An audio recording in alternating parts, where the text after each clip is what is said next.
the leg team. Here we go. All right, good luck, team. I'm going on mute for a minute.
Good morning, everyone. Thanks for joining us this morning. Hopefully you're in the right room. This is Feed the Spark. It's our fourth deep dive session, a series of online sessions designed to help folks who are transitioning from in-person events to online events in a way that is still very purposeful and engaging and financially sound. As usual, we want to start by acknowledging these bodies of stolen land that we are on. There are 23 native sovereign nations that share the same geography with Minnesota, North Dakota, and South Dakota. And despite generations of genocide, ethnic cleansing, and forced removal, Native Americans are still here and they are thriving. I'm calling in from Minneapolis, Minnesota this morning, which is home to the Dakota people. We hope that you'll continue to hold this history throughout this morning's conversation. And again, another concrete way that you can do that in practice, Indigenous Peoples Day is coming up on October 12th. So do some digging and find some ways that you can be engaged in celebrating that history. A couple of tech notes before we begin. If you're comfortable, please turn on your video so we can see you and wave at you. We do have live captioning today and it is working. So at the bottom of your screen, you should see closed caption. To enable it, you can adjust the size of the font as well to make it easier to read. And at the top of your screen under view options, there's a side-by-side option if you'd like to see the slides and the speaker together. So Feed the Spark, as usual, presented by Pollen Midwest and events by Lady K. For those of you who aren't familiar with Pollen, we are a media arts organization that uses storytelling to foster empathy, encourage connection across difference, and inspire meaningful action. I'm Julie Cohen, the Engagement and Advancement Director at Pollen. I am joined this morning by Tom Loftus, our Program and Operations Associate, who's going to be leading, not only leading this morning's conversation, but also running the whole tech show. So he's just killing it today. And I'll let Ryan introduce himself as well. Good morning, everyone. Events by Lady K creates events where every attendee feels welcomed, celebrated, and included. Our goal is to change the world of hospitality, meetings, and events to be truly equitable and inclusive instead of maintaining a status quo that doesn't work for everyone. We've primarily partnered with mission-driven clients to create mission-centered events, such as conferences, convenings, galas, and celebrations. We've partnered with Pollen to do a fashion show for social entrepreneurs, hosted community engagement sessions structured like dinner parties, and many more. So excited to be here today. Our work centers the most marginalized at the core of the process and builds out from there to have inclusion in every aspect of our events. We're based in Minneapolis and have done work all around the country to make everyone feel welcome, celebrated, and included. And if I'm not showing up on your screen for whatever reason, this is my headshot. Ryan Craning, I use they, them, or he, him pronouns. And I'm the founder and president of Events by Lady K. If you're using the social medias, you can find me at these two handles. Back to Julie for a few more notes before we dive into content. Thanks, Ryan. Yes, just a couple of housekeeping notes. For those of you who have joined us for previous deep dives, you know the drill, but for the new folks, we wanted to first thank the Bush Foundation for their generous support of Feed the Spark. We've been working with their event sponsorship program grantees on these transitions to virtual events, but also being able to open it up to other organizations thanks to their generous support. So thank you to the Bush Foundation. Recordings of today's session will be posted afterwards on the Eventbrite online event page. We'll also send out a link in a follow-up email after the event. So if you miss anything or just want to revisit the recording, you'll be able to do so. Please feel free to put any questions that you may have in the chat. Certainly encourage everyone who's on today's meeting to chime in if you have answers. And then just know that we will be hosting a live Q&A session next week on September 23rd, where we will be answering all of the questions that we have received during the last 5 deep dives that we will have done after Thursday.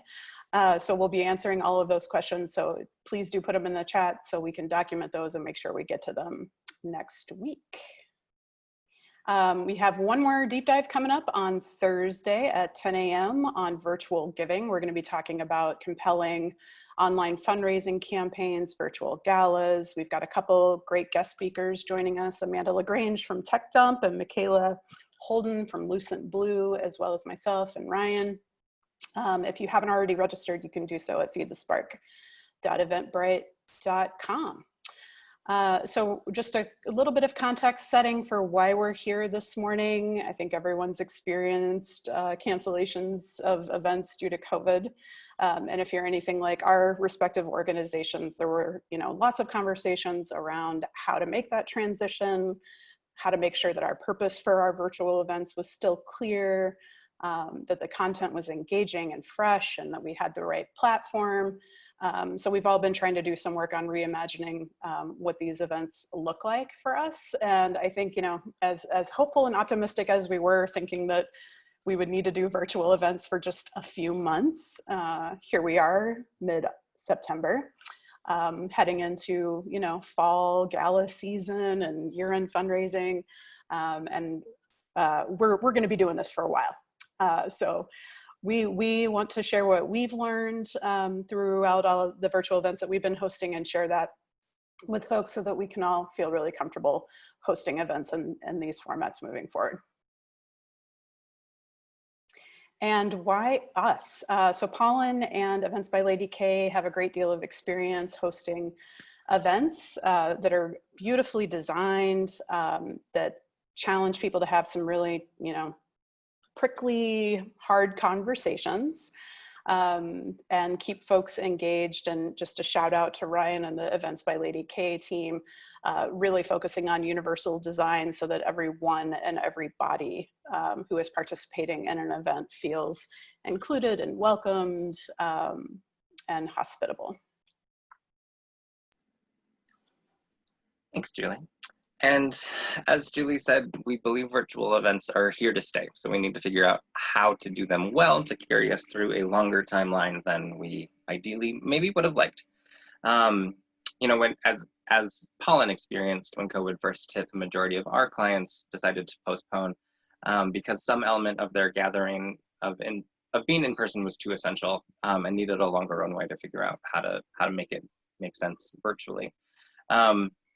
And our industry's forecast is indeed that they're here to stay. The forecast is around 18 months from now, where we're going to have some kind of limitation for in-person gatherings, even with medical intervention, hopefully in the sooner future than not. But between many facts, we're going to be digital for a time. So even if you can host an in-person event, the safety procedures that you would need to have in place to make it safe often detract from the benefits of the event. So, however, I am excited about the benefits that hybrid events, a combination of virtual and in-person, can provide when gatherings can return to some kind of glimmer of what normal we've been accustomed to in the past.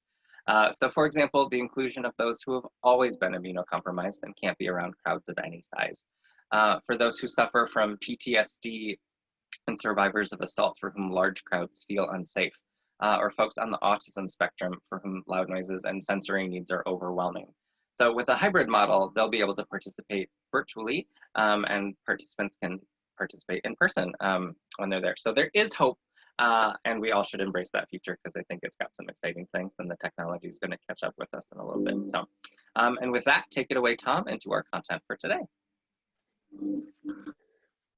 Okay, I'm going to ask for grace early because I'm, as you'll see in my display later, that I'm doing a few things at once, but I want to give you an agenda for today's session, Practice Makes Perfect. And we have a couple different sections. We're going to talk about your team, some of the tools of the trade, what to do with speaker prep, and talk about contingency planning when things don't go exactly as we planned, and we're going to move into your team.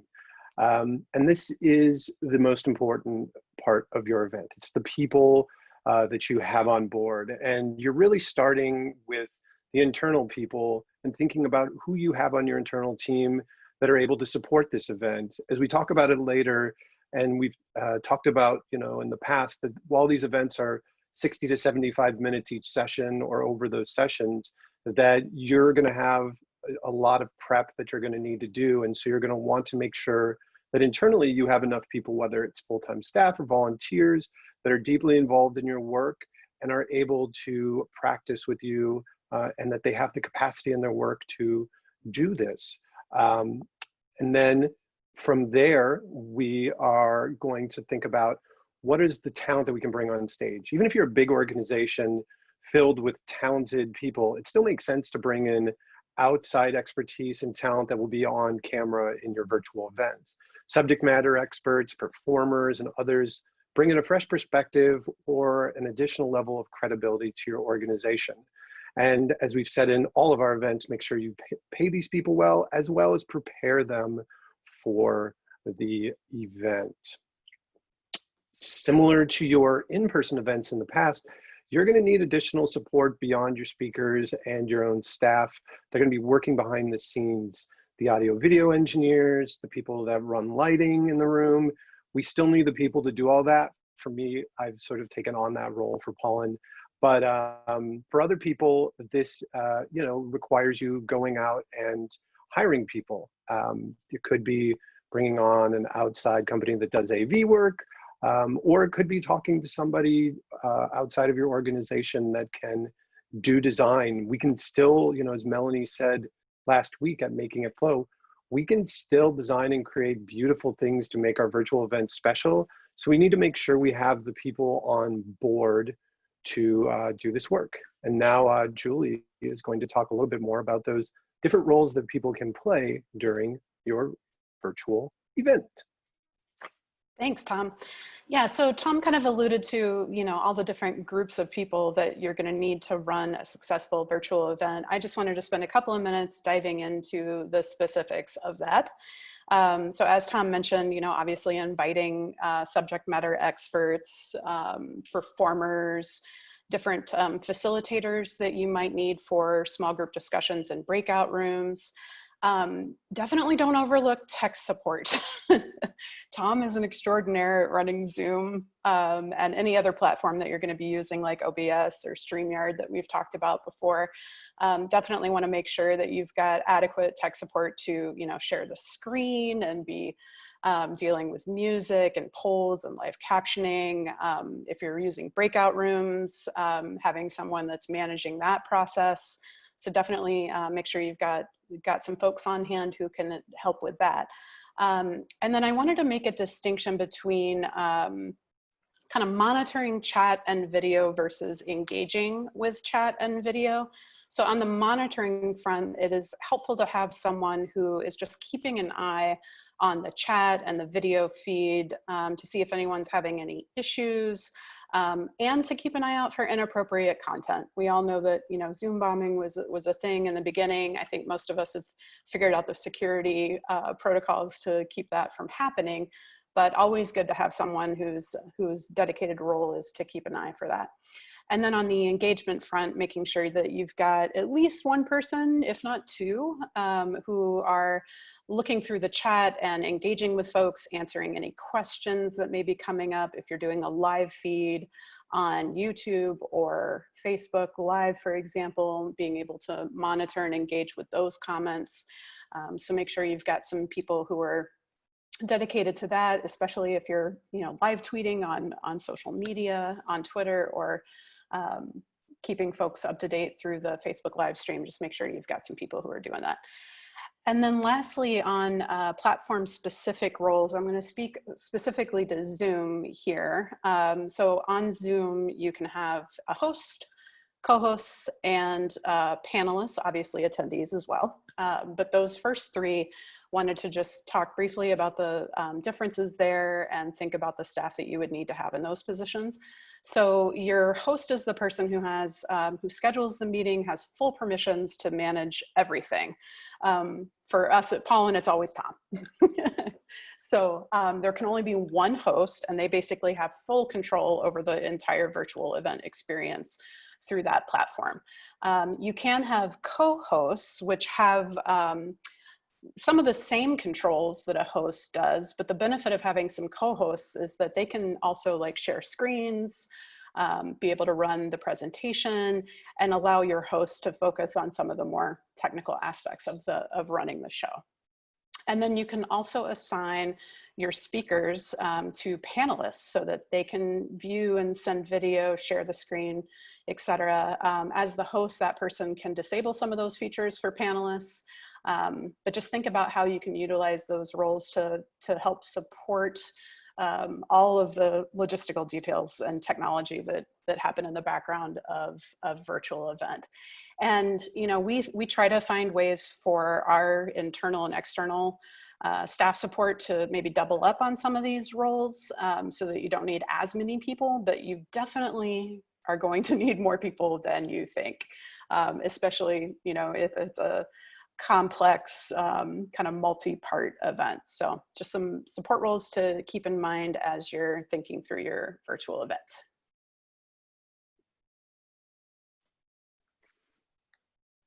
And I think that throws it back to me, and we're going to talk about the tools of the trade.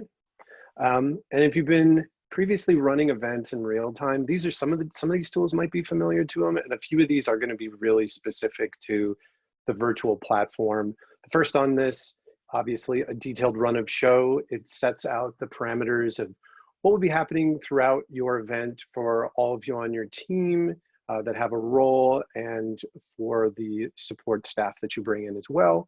I'm going to give you a glance at some of the really detailed and high-level run of shows that Pollen has used over the last years. These have been really invaluable and some of the most important pieces to running our events, as you're familiar with right now. We're also doing a lot of slideshows and presentation decks in the virtual space. It translates really well, gives you opportunity to show visuals, and hopefully you're seeing it on your screen in some direction. Can't actually see myself on my view right now. Let's see if that fixes it over there. Yeah, there it is. I like pointing to things. So you're probably familiar with slideshows and presentation decks. I think it's more important than ever to not only make sure that they look great, but that the text is really user friendly and accessible. You're going to have a lot of people that are going to be using a number of different devices. You want to make sure that they can read everything on the screen. We've kind of been going with less text is better than more, and you can always follow up with some sort of follow-up documents. Script's helpful. Can come in many different ways. This is what I did for today. I printed it as a backup, but this is just to give you not only yourself an opportunity to practice how long it takes for your event. Again, going back to the 60 to 75-minute rule that you don't want to run too far over. So have an opportunity to really practice and be mindful of the way that you are with people's time. But in addition, for us, within slides, and this is a little behind the scenes, we can see the script that each of us has sort of, written out for each other's talking points during our presentation. Sometimes it's just, bullet points of the things you want to hit, and you sort of go off on it. And other people are reading straight from it because it's a lot easier to do that. And so that is helpful. But if you have someone running your slideshow, they also need to know when they need to move the slides instead of you going next slide, next slide, next slide. It gets a little bit redundant and it takes kind of people away from the content. And finally, you want to send everybody your speaker questions and some discussion prompts so that everybody's feeling good about the content that you are going to talk about. And now to these little fun things that we have. So these Post-its, these little like sticky things are a great tool. Why? Because I can be in two different places at once, over here and over here. Sorry if you can't see it, but I just like showed the Pollen Midwest screen that I'm running in my room with a virtual background. If you cover up the camera with a Post-it note, all they can see is the virtual background. So it gives you a nice little hold screen in your room and leaves a visual on the screen. And also for these events, what it does for me is it allows me behind the scenes when I'm looking and doing a lot of things that you don't have to look at me doing that and get distracted by it. That you just get to see everybody else speak and you don't see this, person like trying to do 8 things at once. The other thing for events that's super important, especially in this era, is headphones. You might be working at home with other people and you want to not distract them. But what's really important with headphones too is that you can really hear the content well. But in many cases, there are microphones built in that sound way better than your built-in computer's built-in microphone. A thing to be mindful with a lot of headphones, especially with ones like these funky ones, they are Bluetooth. And when you're connecting via Bluetooth, you are going to get a little bit of a lag and you just have to accommodate for that. The other thing you can do is get more screens or a whole nother computer. What you're not seeing is, I can't even see myself in this, so I'm hoping this looks good to you, but you can see that I have a whole nother computer screen to the side of me so that I can have the presentation on the main screen for you.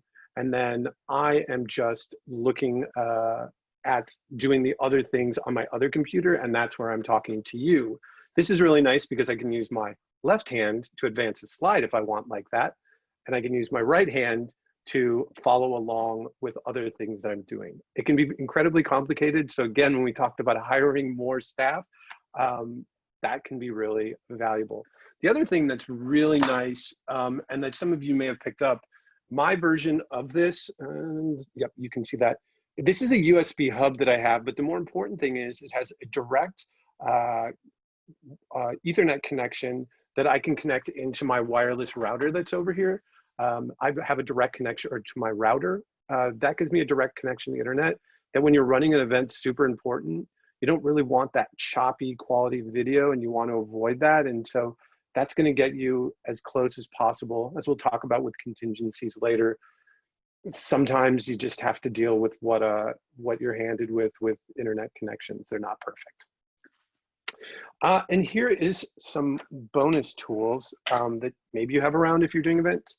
It's just a basic microphone. I have like a little device that I can connect this to. This is a thing that you're not seeing that I use, and I'll talk about later. I have this little tripod sitting on my desk. I have it holding my phone right now because it works out really, really nice to be able to have just like a peripheral view of a text for like Julia Ryan to tell me like, hey, you're on mute and you've been talking for 10 minutes aimlessly while everybody else is just sitting here staring at the screen wondering what's going on. This gives you an opportunity to really like have another medium to work with that can be helpful. Some of the, you might be able to also on your screen put your script there as well too. You might have it as a text file or something else.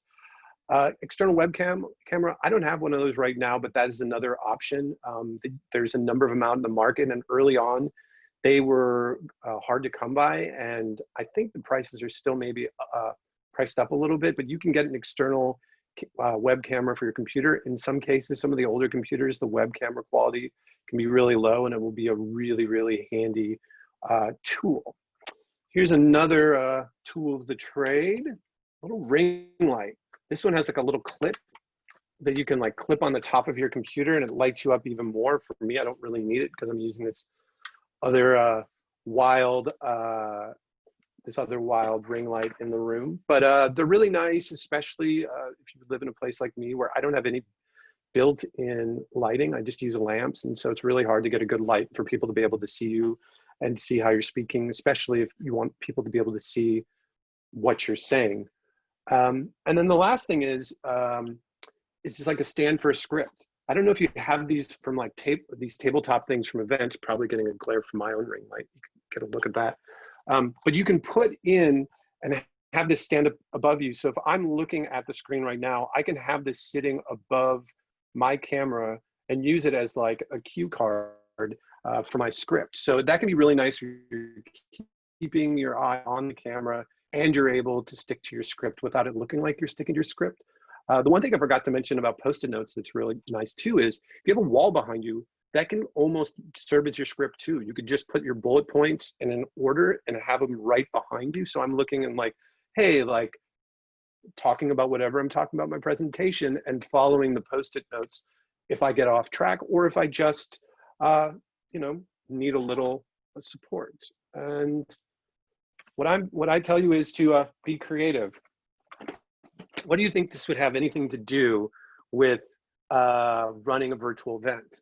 What I can tell you right now, in order to get a good angle for my computer camera, it's sitting on 3 board games and on my desk. And that was just like a little easy way where I had a lower desk that I could raise my computer camera up, and it was super simple. All the stuff that we did early on when the pandemic hit for Pollen was just stuff that we were trying out and seeing how it worked, because we're all sort of moving from, having in-person events where there's lots of other things for people to interact with to more or less putting on mini video TV shows.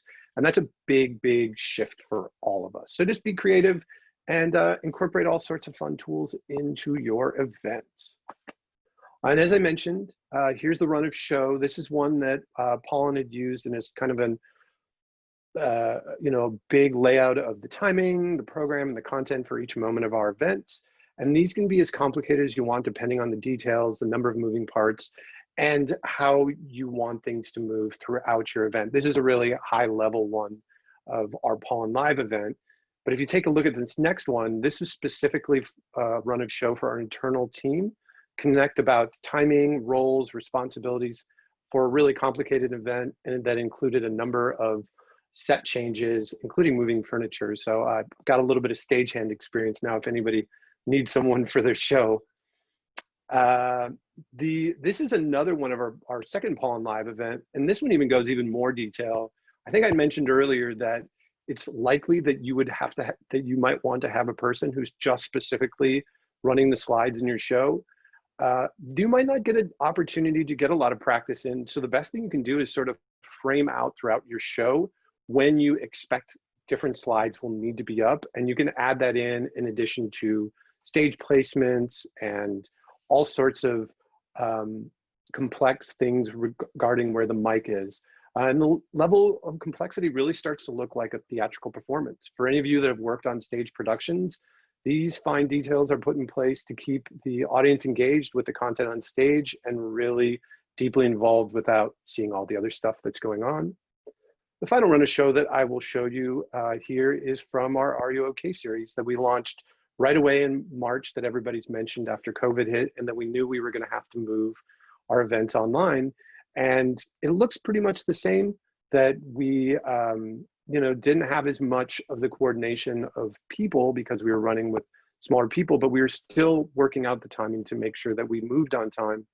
And then what we added at the end of the agenda and the run of show was specific to the virtual world and a reminder piece for both the speakers as well as the other people running the show. We had a notes about computer and phone notifications, reminder on staying unmuted when you're not speaking, and advice about how to use your computer camera so you're looking right down the middle, which I'm still getting better at myself. But it's all those little things that like keep you in check and help you really keep people engaged, and it doesn't look like the people on the screen that they're watching are doing something else. But everyone is adapting, and small reminders can go a long way in making your event smoother. So add those things to your run of show, and you'll be a help. And I'm going to move it to Julie now for a little trivia to mix things up. Yeah, we're going to take a little trivia break here for a moment. So in a little bit, Tom's going to be talking about contingency planning. Which we always do with in-person events. It's always good to think about like, okay, if a speaker is late, what are we going to do? If you're hosting an outdoor event and it rains, what are you going to do? You should always have contingency plans, especially for virtual events. So we're gonna practice by warming up our contingency planning muscles here. So we've got a couple of trivia questions. I'm gonna get this poll up here. Give me 1 second. So we've got 2 questions that we wanted to pose. Hopefully everyone, excuse me, can see that on their screen. So the first question is, what do you do if your internet is disconnected during your virtual meeting? So this multiple choice, so feel free to vote. I personally like breathing into a brown paper bag until it comes back on, but there are some other options here. So feel free to vote on those. And then the second question, what do you do if your child, puppy, kitty, bird, gerbil, houseplant, I don't know, anything, needs your attention while you're presenting or speaking? So do you lock the door to your office? I just wanted to share a quick personal anecdote. I think, especially in the beginning when we were all kind of getting used to this virtual environment, I loved it when people's cats like walked across the screen, or when Jamie's daughter, Danny, our executive director, Jamie, when Danny would come into the room and Jamie would put Danny on her lap. Everybody kind of needs that moment to just pause and go, okay, that's cute. Let's enjoy that for a second. So there's a lot of options here. I'm gonna end the poll so we can kind of see how everybody voted. So on the first question about internet disconnection, it looks like most people chose text your team and ask someone to take over until you're able to reconnect. That's where that text chain with your team comes in really handy. So you can text your team really quick and be like, oh my God, I lost my internet. Can somebody take over? We actually had this happen during one of our Are You OK gatherings back in April, I think, where one of our speakers, as they were speaking, completely lost their internet connection. So you just kind of gotta, go with the flow. And then on the second question, if something else needs your attention, ask for grace. Absolutely. Yeah. We all need to kind of give each other some grace right now, right? Not only with this pandemic, but how we're adjusting to working from home, especially parents with kids in school. Things are going to happen, and it's good to plan ahead and have a contingency plan in place, but also there's just a lot of grace involved. So, all right. Thanks for participating in the poll. I'll turn it back over to Ryan, who's going to talk a little bit about speaker prep. All right, so Tom gave us a lot of really great info on how to do your setup and basically encourage and coach your speakers and presenters on the same information. So using a centralized time tracking mechanism, script, talking points, and that one presentation that you're all using the same version of allows us to ensure content is generally on time, that we don't have to do too much on the fly cutting or freestyling, and allows us to feel confident that what's going on and when it's going on. Collaborating on the creation of all of these, along the way, make sure that we all know who is going to say what, when, and how we play a part. So a pre-event gathering for your speakers is great. We recommend it whenever possible, especially for panel discussions. Having the speakers meet in advance, get to know each other, and explore topics and ideas in advance of being on stage, or in our world now, on screen together, supports the camaraderie. So it can help carry themes and ideas through. It can expand the relationships from a transactional event to actually engaging with one another. And if possible, things like Google Slides and Google Docs allow for real-time co-creation, so you're not sending back and forth slides on slides on slides or talking points and things, and it gets shuffled somehow. So it helps that simultaneous creation process. And one of the reasons that the co-creation is important is because it'll come together when you do a practice session. Best practice is to practice, to be alliterative. So speaking of a virtual dress rehearsal, if you will, right? Like Tom mentioned, it feeling like a virtual theater performance. Set up the practice sessions for individuals and speakers involved. Group practice is useful for timing out pieces together, working on the transitions, and helps figure out any pain points or confusion that may exist. For example, in one of our earlier Feed the Spark practice sessions, we realized the sound wasn't working in one of our videos that we were going to show, so we replaced it with a screenshot image. Just this morning, we realized a few other things that were like, Tom needed his Post-it notes, so like was able to grab those in real time. Another event where I was a panelist, another presenter realized the slides for their portion of the PowerPoint were incorrect, and so they got to update some data points from those attachments that were flying back and forth. Separate, in terms of being understanding with everyone's time, separate practice sessions for the specific audiences and corresponding info they'll need. So, for example, having your speakers meet to discuss the flow of a panel is different time than performers and artists need, because they're going to need different information. For performers and artists, it's really important to go over really fine technical details that a lot of the speakers aren't going to need, right? Speakers need to know how to mute, unmute themselves, maybe turn their camera on and off. Performers and artists should know that too, but they'll also likely need to know how to share their computer audio or share their screen. If you share your screen in Zoom especially, there's an important little box that says share computer audio, and that lets your computer and what all of you as attendees hear from an audio perspective much higher quality than if a performer is using it like a background track to a vocal performance or something like that. It's going to sound a little more garbled, muffled. It's the tech version of experiencing a live concert on your phone or someone's Instagram story. So the quality is just very different than if you get to hear it from the source.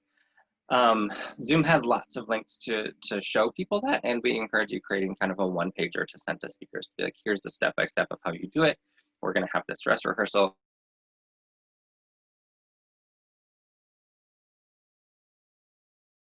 And as always, we can ask for grace and appreciation of those moments. For your ops,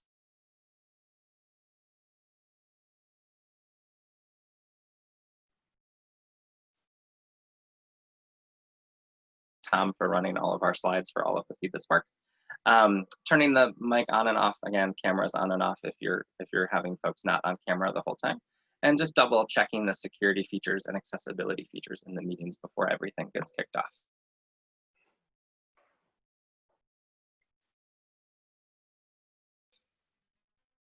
Take of the things that you're doing, prepare, and share them again.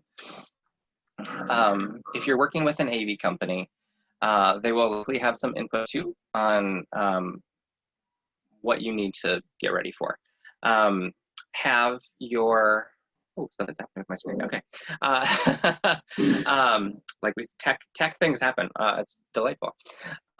Practice your points out loud as well. It can very much change your pacing, your what's written isn't always how it comes out. Ironically, I'm reading off some notes, but I'm still stumbling a little bit, so it can still help. Prepare your setup. As Tom mentioned above, mute devices, unnecessary notifications. Try to get your household shares, whether it's roommates, partners, children, animals, to be aware that your attention should be really focused. Know where your camera is and how you're looking at it. So again, have it set to eye level with your talking points slightly above or slightly below. You know, a lot of us have multiple cameras, multiple screens set up. So it's not always great to be looking at your talking points if you're getting a profile view. And then, and like we all mentioned, all of our screens are on boxes of some sort, games or mailing pieces, and going from there. So test your lighting and internet during a similar time frame that you're going to be presenting. So if you're doing an evening gala or event, don't test your lighting at 1 p.m. Similar with internet connection, trying to get a Wi-Fi zone if the hardline connection isn't possible, and trying to get devices off your connection, so not having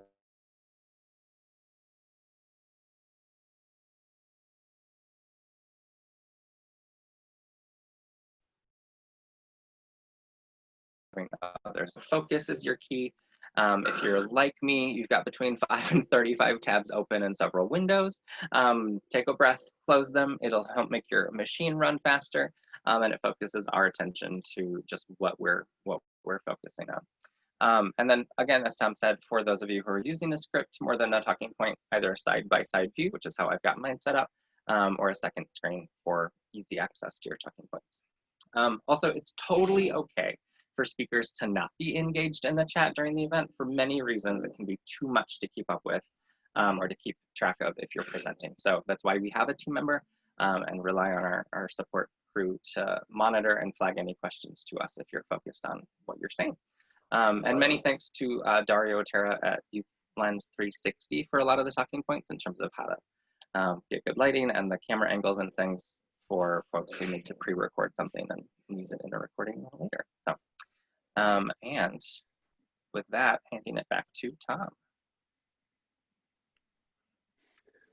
Okay, the thing that none of us like to think about, but that we have to be realistic about, is a contingency plan. And I use this Kermit the Frog meme where he's got his hand at his mouth and he's saying, oh no, because not everything will always run perfectly. If things go wrong, I think we had a little bit of a lag earlier, so I apologize if anybody caught that.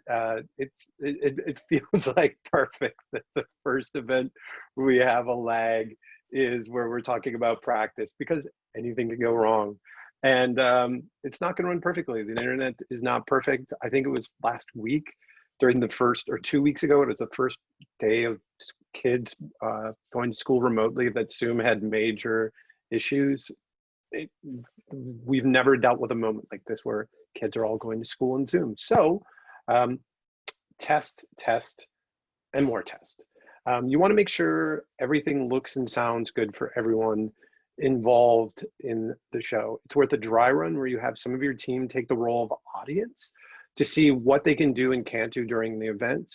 And on top of this, with platforms like Zoom, as Julie talked about, there's distinct capabilities that vary on the type of role that you have in the event that you want to check out. We actually did this earlier today to make sure that the poll that you saw earlier was working. I downgraded Ryan from a co-host to a normal person in the event. And then we also ran into the idea that we forgot to bring him back as a co-host and he couldn't unmute himself. Those are the things that testing it out and, you know, learning by trial and error really helps, because there's, you know, lots of different capabilities that are distinct to platforms, even within Zoom, whether you're doing a webinar or a meeting. You know, that, you know, if you're a co-host or host or panelist or audience, there's all sorts of different things. And here's one specific tip. For breakout sessions, we were working on an event, we were doing a breakout session and wanted to try out some of the functionality of it. And it took a bit of work, but we got a whole group of people together and just tried it out and see what everybody's experience was, both as the participants as well as the hosts and co-hosts. And what we realized is there's really only one person who can set the breakout rooms, and that's the host. The co-hosts can jump between rooms, but the participants can't. They can leave the room early. So there's those little things when you're thinking about the real intentionality of your event, what you're trying to do with the breakout and how you want people to interact, that you've tried that out. And we should not make assumptions that everybody attending our event will be using the same kind of technology. And that's where it comes into testing on a variety of devices. You can expect that some people are going to attend via mobile devices, maybe tablets. Additionally, there may be attendees who have older computers with limited capabilities.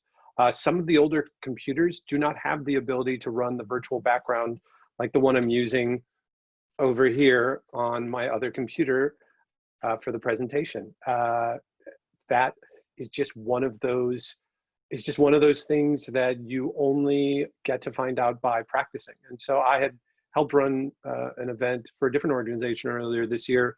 And for one of our meetings, I just attended the meeting on Zoom with audio only to see what the experience was like, swipe back and forth, looking at how would it look like if I wanted to mute myself.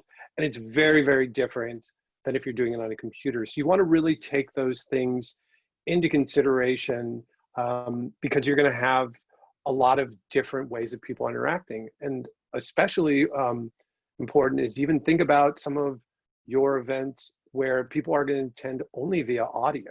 There's people that will mute themselves, or have themselves muted and have their camera off the whole time, and all they're doing is listening. They might be at work at their desk and treating your events almost like a podcast or the radio. So as I did earlier, talking about the Kermit the Frog meme that I used, it's like describing those things. I think Melanie talked about that as well last week, is giving that context to what you might be putting on the screen so that you can really make your event accessible for people that are taking the event in just by audio, or that might have visual impairments. I think you really want to think about all of the people that are attending your event and how you can make it really accessible. And ultimately, it's really important to get firsthand knowledge and experience of how others might be experiencing your event. So try it on other devices, see what it looks like when you're using an older computer. Maybe you have someone on your team that has an older computer that you can test things out on. That's where I was saying test, test, test, test.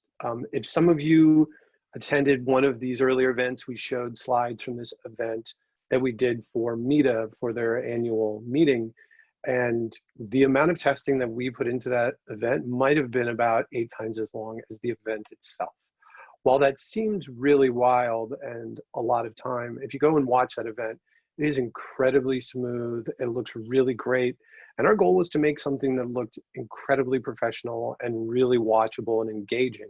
I think we were able to do that because of all the practice. We worked out all of those little bumps in the road that when we got to the actual event, that we were feeling pretty good about it and we're able to execute it really well. So if all else fails, have a backup plan.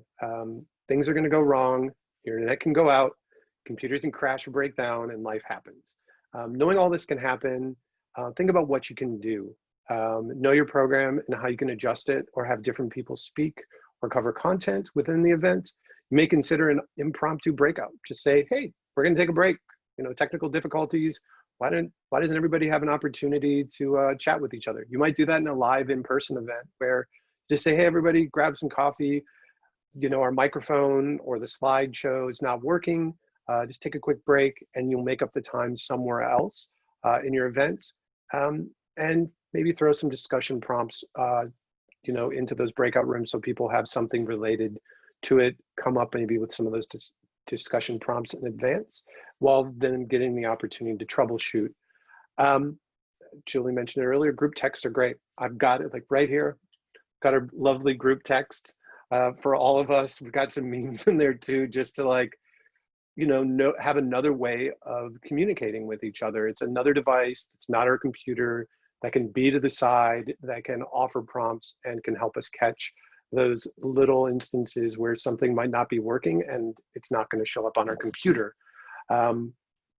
We use this for time checks as well. We'd be like, whoa, like slow down, like we're going to get done way, way, way too early, or we need to catch up. We're like, into our intro and we're 20 minutes in. But this is just a great, easy way to adjust. And then I did it early, be humble, ask for grace early and often. Even though we're only 6 months into thinking about Zoom as like a term that we use every day. 6 months ago, we weren't talking that way. We weren't saying Zoom, I'm going to Zoom this, or I'm going to Zoom that, or I'm going to go to a Zoom comedy show, or I'm going to do Zoom trivia. This is all new, and it's only 6 months. So gently ask for grace at the beginning of your event. Remind everybody without like being too dark of the time that we're living in, and thank your attendees for patience. A little goes a long way throughout it.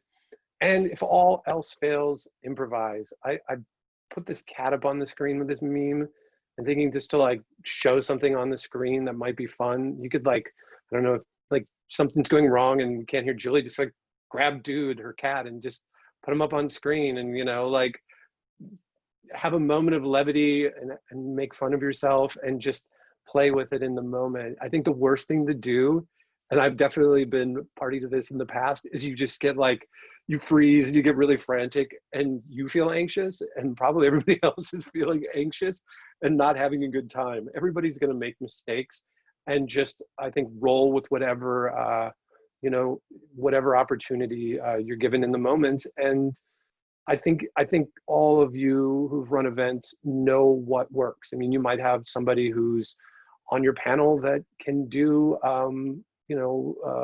work appropriate humor, or that they can do some improv, or they can do some tricks with like puppetry or whatever. It depends on what world you've come from, but yeah, improvise.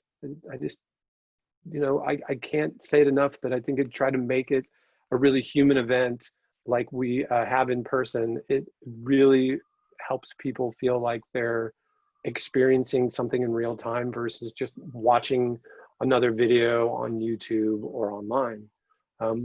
So yeah, I'd encourage people in the comments, because we got a little bit of time in here in the chat, just to share any of the things they've done to improvise, or if they have any other little tools that they used and they've been using during this time of COVID for their virtual events. Share those. I saw someone else was cleverly using a Settlers of Catan box for propping up their computer. So yeah, let us know in the chat. You have a lot of really smart and clever people in the chat, so share resources. And if you have a kitty or a puppy or a kid you want to prop up on your lap, that'd be great too. I saw Aaron maybe had a puppy. Somehow or another, all my cats have disappeared, which is just great. So if anybody has any last minute questions, we can certainly take maybe one, but I'm going to just keep us moving into our wrap up, because we can always just give you back a couple minutes of your life. That's always nice, right? So don't forget to put any questions in the chat for next week's Q&A session on September 23rd. We'll have 90 minutes to answer all of your questions. We hope that you're able to join us on Thursday for our virtual giving deep dive session at 10 a.m. Central.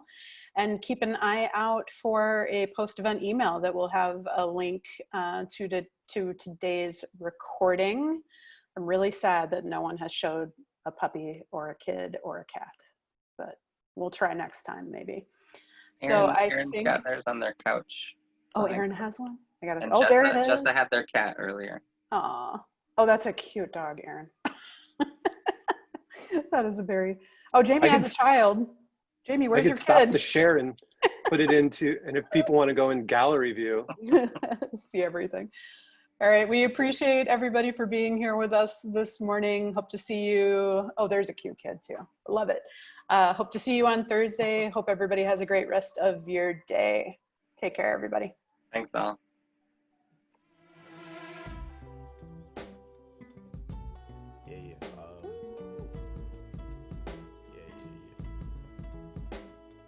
That's the way every day goes. Every time we've no control. If the sky is pink and white, if the ground is black and yellow, it's the same way you showed me.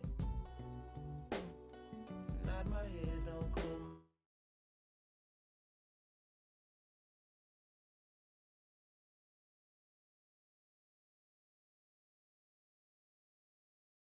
North's getting cold soon. The way it is, we're on land. So I'm someone to hold true. Keep you cool when it's still alive. Won't let you down when it's all ruined. Just the same way you showed me. Showed me. You showed me love. Glory from above. Regardless, dear. It's all Hi, Robbie. in the wake of a hurricane. Hi, How's Robbie. school going today, kiddo? Nosedive in the floodlines. Tall tower, milk Oh, you're on again. crate. Okay. It's the same way I hope your school day's going well. cannonball off the porch side. Older kids, Hey, you want to say hi? Tell them how school's going. just the same way you showed me. Hi, Robbie. I, They can I, hear you now. yeah, we can hear you. I really love your Can you school hear them? desk. I really like your school desk.